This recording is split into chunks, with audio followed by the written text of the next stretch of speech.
Kisah Nabi Idris alaihi salam merupakan kisah syarat dengan peringatan bagi kaum muslimin.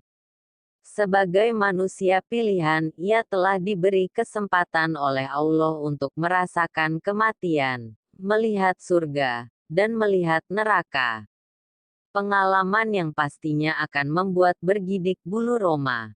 Bagaimana tidak, kematian dan neraka yang biasanya ditakuti manusia, ternyata justru ingin dirasakan sendiri oleh Nabi Idris. Dengan berbagai pengalaman yang diberikan tersebut, Allah memberi tugas kepada Nabi Idris untuk mengajak seluruh manusia agar selalu berjalan di jalan kebenaran. Nama Idris diberikan karena ia senang belajar. Kemampuannya terhadap berbagai ilmu pengetahuan sangatlah tinggi, seperti perbintangan, membaca fenomena alam, berhitung, merawat kuda, menjahit pakaian, dan sebagainya. Ia juga dikenal dengan sebutan Asadul Usud, yang berarti singa, karena tidak pernah takut dan putus asa saat menjalankan tugasnya sebagai nabi. Ia juga sangat ramah, pemaaf, dan tidak sombong. Untuk mengetahui lebih dalam tentang Nabi Idris sekaligus perjalanan selama hidupnya, berikut ini kisah lengkapnya. Nabi Idris dan Malaikat Israel. Sebagai seorang nabi yang mendapat tugas-tugas dari Allah untuk mengajak umat manusia berbuat kebaikan, ia bersahabat dekat dengan beberapa malaikat, termasuk malaikat Israel, sang pencabut nyawa. Suatu saat, malaikat Israel meminta izin kepada Allah untuk mengunjungi Nabi Idris karena merasa sangat kangen kepada beliau. Setelah mendapatkan izin, malaikat pun mendatangi Nabi Idris dengan menyamar sebagai seorang pria yang membawa banyak buah-buahan. Nabi Idris heran saat pria tersebut menolak untuk memakan bersama buah-buahan yang dibawanya. Tapi, keheranannya ia tepiskan dan mengajak sang tamu untuk berjalan-jalan. Selama 4 hari mereka bersama dan semakin akrab. Lama-kelamaan, Nabi Idris merasa curiga dengan tamunya tersebut dan bertanya tentang jati dirinya sebenarnya. Akhirnya, pria itu mengaku bahwa dirinya adalah malaikat Israel, sahabat Nabi Idris sendiri. Mengetahui hal tersebut, Nabi Idris terkejut. Ia bertanya apakah kedatangan malaikat tersebut hendak mencabut nyawanya ataukah hanya sekadar berkunjung. Setelah mendengar bahwa sang malaikat hanya ingin mengunjunginya, Nabi Idris sedikit lega. Namun, ia kembali heran, bagaimana sang malaikat menjalankan tugasnya sebagai pencabut nyawa jika selama 4 hari ini bersama dengannya. Ternyata, meskipun bersama Nabi Idris selama 4 hari, malaikat Israel tetap bisa menjalankan tugasnya sebagai pencabut nyawa. Bagi sang malaikat, mencabut nyawa sudah seperti menyantap makanan setiap hari. Rasa penasaran Nabi Idris tentang kematian semakin menjadi hingga ia meminta malaikat untuk mencabut nyawanya. Ia ingin merasakan sendiri rasanya sakaratul maut. Dengan begitu, ia tidak hanya omong kosong saat berdakwah saat menceritakan tentang kematian yang belum pernah ia rasakan. Atas seizin Allah, permintaan Nabi Idris pun dikabulkan. Tak berapa lama, atas seizin Allah juga, Nabi Idris dihidupkan kembali. Begitu hidup kembali, Nabi Idris menangis sejadi-jadinya. Saat ditanya malaikat Israel bagaimana rasanya sakaratul maut, Nabi Idris mengataskan sangat sakit. Rasanya dapat diibaratkan seperti seekor binatang yang dikuliti hidup-hidup dan sakaratul maut lebih sakit daripada rasa itu. Padahal, menurut malaikat Israel, ia belum pernah mencabut nyawa manusia sepelan dan sehati-hati saat mencabut nyawa Nabi Idris tadi. Setelah itu, Nabi Idris semakin semangat untuk mengajak kepada manusia menuju jalan kebaikan.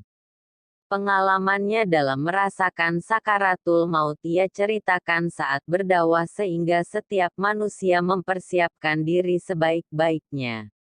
Menjalankan semua kebaikan di dunia dan menjauhi larangan Allah merupakan jalan satu-satunya agar sakaratul maut terasa lebih ringan.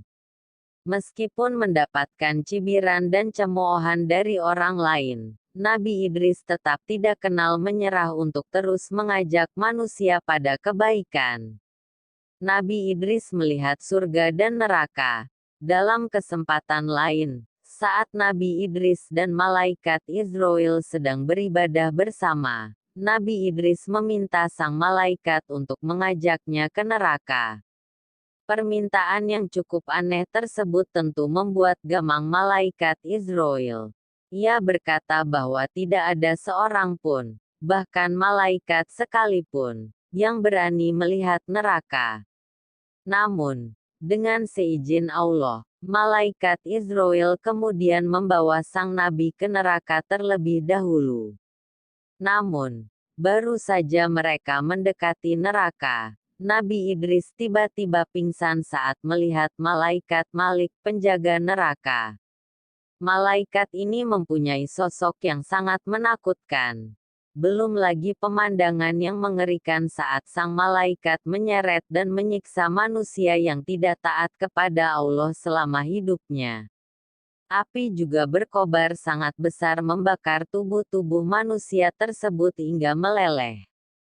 Suara gemuruh api seakan memberi isyarat betapa panasnya api tersebut. Tidak ada pemandangan yang lebih mengerikan di dunia ini selain pemandangan di neraka.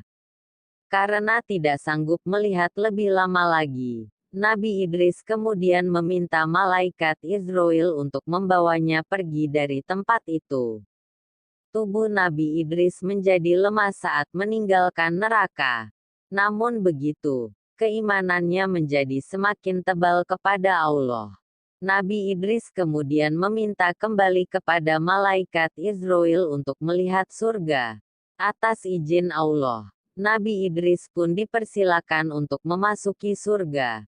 Di tempat ini pun, Nabi Idris kembali pingsan. Namun, bukan karena ketakutan, tapi ketakjubannya melihat pesona surga yang luar biasa. Sungai jernih, pohon-pohon rindang dengan buah dari emas, juga istana-istana megah terpampang di depan mata. Belum lagi adanya bidadari yang siap melayani setiap penghuni surga. Pemandangan ini tentu membuat betah sang nabi. Bahkan, ia menjadi enggan untuk diajak kembali ke bumi oleh malaikat Israel. Atas izin Allah, akhirnya Nabi Idris dipersilalkan untuk menghuni surga tersebut. Allah berfirman bahwa Nabi Idris memang salah satu ahli surganya. Mukjizat Nabi Idris. Ada banyak mukjizat yang dimiliki Nabi Idris antara lain. Orang pertama yang pandai membaca dan menulis. Orang pertama yang mempunyai berbagai ilmu pengetahuan. Orang pertama yang mendapat wahyu dari malaikat Jibril di usia 82 tahun. Orang pertama yang dapat merasakan kematian 2 kali. Orang pertama yang dapat melihat neraka dan surga. Kisah cinta Nabi Idris. Tidak sumber yang menceritakan tentang kisah cinta Nabi Idris. Hanya saja, setelah perjalanannya ke neraka, Nabi Idris menangis selama 3 hari 3 malam dan mengisi waktunya hanya untuk beribadah kepada Allah. Tak berapa lama kemudian, ia menikah dengan seorang wanita dan dikaruniai seorang putra bernama Mutawasli. Kepada putranya inilah Nabi Idris memindahkan Nur, yang terletak di dahi Nabi Idris dan merupakan warisan Nabi Adam di dahi Mutawasli. Meninggalnya Nabi Idris. Sebelum Nabi Idris diangkat Allah ke langit di usia 300-an, ia berpesan kepada keturunannya agar terus beribadah kepada Allah serta tidak lupa akan semua ajaran yang pernah diberikannya. Selama berdakwah, ada beberapa poin penting pengajarannya, yaitu melakukan salat jenazah sebagai penghormatan, selalu bersyukur atas nikmat Allah, ikhlas dalam beribadah kepada Allah, hindari rasa dengki atas rejeki orang lain, jangan menumpuk-numpuk harta, mengisi kehidupan